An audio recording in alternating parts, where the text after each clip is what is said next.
Nabanggit ko kanina na hindi masyado mahirap i-gender ang mga ibon na ito kaya mas madaling pagparis-parisin.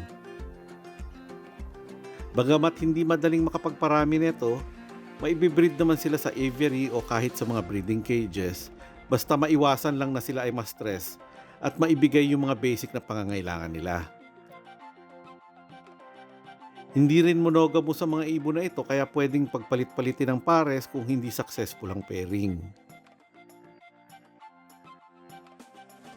Kapag nakapag-bond na ang magkapares, magsisimula na manligaw yung mga cock sa hen. Dito na magsasayaw at saka kakanta yung mga lalaki sa harap ng mga hen habang may nesting material na nasa tuka. Ngunit hindi kagaya ng ibang mga uri ng finches, parehong sumasayaw at kumakanta ang lalaki at saka mga babaeng cordon blues. Kaya hindi siya effective na gamiting basihan sa pagje-gender. Pero kapansin-pansin din na mas mahaba at saka maraming tono ang pagkanta ng mga lalaki kumpara dun sa mga babae. After makapag-mate ang magkapares, magsisimula na silang gumawa ng pugad kaya siguraduhin nyo rin na palaging may mapagkukuhanan sila ng mga nesting materials.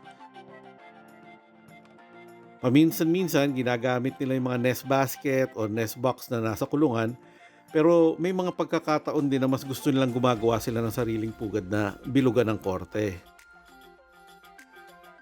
Sa mga panahon na ito, lumalabas din ang pagka-territorial at saka aggressiveness ng mga cordon bleu, lalong-lalo na yung mga cock na makikipaghabulan sa ibang mga ibon na lalapit sa kanilang mga pugad. At gaya nga ng sinabi ko kanina, napaka-importante ang mga insekto o live food sa mga uri ng finches na ito.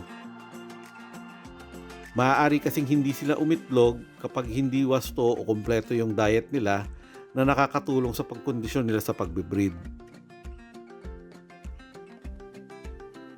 Kapag handa na ang pugad, mangingitlog na ang hen ng 3 hanggang 6 na itlog na salitan naman nilang lilimliman.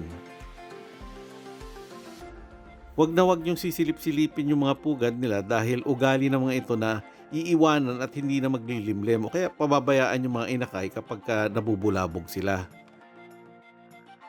Napakasensitibo kasi ng mga ito sa mga pag-i-inspeksyon sa kanilang mga nest, kaya ang pagpapafoster ng mga itlog o kaya inakay nito sa mga society finches ay isang option na pwede nyo ring i-consider.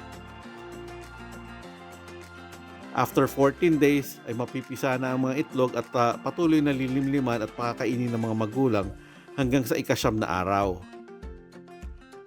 After 9 days kasi ay sa labas na ng nest uli matutulog yung mga magulang at papasok lang sila sa nest para subuan yung mga inakay hanggang sa lumabas ang mga ito ng pugad after 2 weeks. Pabayaan nyo lang ang mga inakay na kasama ng mga magulang for another 2 weeks dahil papakainin pa ito ng mga magulang hanggang matuto silang tumuka ng seeds ng kusa. Ang mga juvies ay may dark blue pa na tuka pagkalabas sa pugad na magsisimulang maging kulay pink after 6 weeks.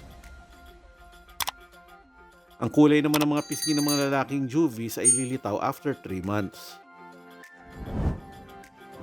Magiging sexually matured ang mga cordon bleu kapag at least nasa 10 buwan na ang mga ito.